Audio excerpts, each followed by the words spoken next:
સરસ્વતી તાલુકાના રખાવ ગામના લોકોએ ભેગા મળી દેશી દારૂના અડ્ડાઓ પર રેડ કરી મોટી માત્રામાં દેશી દારૂનો જથ્થો અને પ્લાસ્ટિકના ડ્રમ પકડી સરસ્વતી પોલીસ મથકે લાવી ભારે હોબાળો મચાવ્યો। સરસ્વતી તાલુકાના રખાવ ગામે ચાલતા દેશી દારૂના અડ્ડાઓ ઉપર આજે ગામ લોકોએ જનતા રેડ કરી મોટી માત્રામાં દારૂનો જથ્થો ઝડપી પાડી સરસ્વતી પોલીસ સ્ટેશન ખાતે લાવ્યા હતા અને પોલીસ સ્ટેશનમાં ભારે હોબાળો મચાવી દેશી દારૂ પોલીસ સ્ટેશનમાં જ ઢોળી દઈ પોતાનો વિરોધ દર્શાવ્યો હતો। સાથે જ સરસ્વતી તાલુકાના પીઆઈની બદલીની માંગ કરી હતી તેમજ પોલીસ બુટલેગરો પાસેથી હપ્તાઓ લઈને તેઓને છૂટો દોર આપતો હોવાનો આક્ષેપો પણ ગામ લોકોએ કર્યા હતા। પાટણ જિલ્લાના સરસ્વતી તાલુકાના રખાવ ગામે દેશી દારૂ વેચાતો હોવા અંગે ગામ લોકો દ્વારા અનેકવાર રજૂઆતો કરવામાં આવી હતી તેમ છતાં પોલીસ દ્વારા કોઈપણ જાતની કાર્યવાહી ન કરાતા આજે ગામ લોકોએ ભેગા મળી દેશી દારૂના અડ્ડાઓ ઉપર રેડ કરી મોટી માત્રામાં દેશી દારૂનો જથ્થો અને પ્લાસ્ટિકના ડ્રમ પકડી સરસ્વતી પોલીસ મથકે લાવી ભારે હોબાળો આવ્યો હતો અને પોલીસ પાસે બુટલેગરો પાસેથી હપ્તાઓ લઈ તેઓને છૂટો દોર આપતા હોવાના આક્ષેપો કર્યા હતા। ગામ લોકોએ પોલીસ કેમ્પસમાં જ દેશી દારૂ ઢોળી પોતાનો રોષ દર્શાવ્યો હતો। સાથે જ પીઆઈની બદલી કરવાની માંગ પણ કરી હતી। અહેવાલ રામજીભાઈ રાયગોર, પાટણ, બનાસકાંઠા।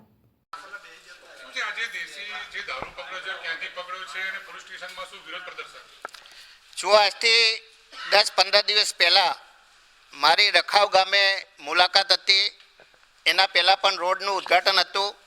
ગામના લોકોની મને ફરિયાદ મળેલી કે ગામની અંદર ખુલ્લેઆમ દેશી દારૂ વેચાય છે। વારંવાર પોલીસને પીઆઈને જાણ કરવા છતાં કોઈ પગલાં લેવામાં આવતા નથી। એ દિવસે મેં મારા ફોનથી પીઆઈ ચૌધરીને ફોન કરેલો। પીઆઈ ચૌધરીએ ઉદ્ધત જવાબ આપેલા। એવું સમજે છે પીઆઈ કે આના બાપનું પોલીસ સ્ટેશન છે। એવું કહ્યું કે કોઈ દારૂ વેચાતું નથી। એના પછી મેં એસપીને પણ ફોન કરેલો અને એના પછી ફરીથી મેં 2 વાર ફોન કરેલા છતાં પણ સરસ્વતી પીઆઈ મોટા હપ્તા લઈ સરસ્વતી પોલીસ સ્ટેશનના જે અધિકારીઓ હોય છે એ ગામ લોકોનું કહેવું છે કે મોટા હપ્તા લઈ અને દેશી દારૂનું વેચાણ કરતા હતા। આજે ગામ લોકો ભેગા થઈ અને જનતા રેડ કરી અને બધો સામાન લઈને અહીં આવ્યા છે। ગામના લોકોએ પીઆઈને ફોન કર્યો તો પીઆઈ એવો જવાબ આપ્યો કે મને ટાઈમ નથી, તમારે થાય કરી લો। અને ઉપરથી જે લોકો રેડ કરવા ગયેલા હતા એમના ઉપર ખોટી પોલીસ કેસ કરવાની ધમકીઓ આપેલ છે। વારંવાર રજૂઆત કરવા છતાં ધારાસભ્યની જો રજૂઆત ના સપાતા હોય તો આ પીઆઈને શું હવા હશે અથવા કેટલો હપ્તો મળતો હશે એની તપાસ કરવી જોઈએ।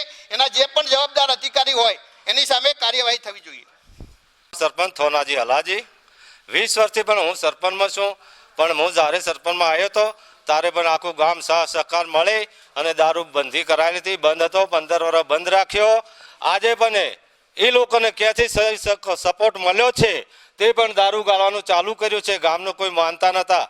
રમેશજી બાબુજી, સુવનજી બાબુજી, ચંદુજી મણાજી, પછી ત્યાંથી ગુવાજી, ગલાબજી, આ 4 વ્યક્તિ મુદ્દામાલ આજે ગામના લોકો મને મળી કે સરપંચ તમે મોરે થો, અમે ગામ તમારી સાથે છે।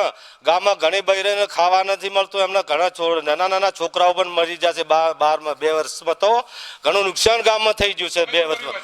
આજે અમે આખા ગામ સાથે મળી અને જનતા રેડ કરી પણ અમને બહુ ગાળો બોલી છે, બહુ લોકો અમે સહન શક્તિ કરી અને તેમનો મુદ્દા માલ લઈ અને એ પોલીસ થાણે આવ્યા છે। આજે અમારી માંગ છે અમારા ગામમાં દારૂનું વેચાણ કોઈ દિવસ થવું જ ના જોઈએ। વર્ષો વીતી જાય પણ દારૂ ગામમાં વેચાણ ન થવું જોઈએ। પોલીસનો સાથ સહકાર જોવે છે પણ અમને સાથ સહકાર મળતો નથી। આવીઓના પહેલા 2-3 મહિના પહેલા 50 જણાની સહીઓ કરી અરજી આપેલી છે, મારી જોડે પણ અરજી હાલે પડી છે। પોલીસ સાંભળતી નથી। એવું તો પછી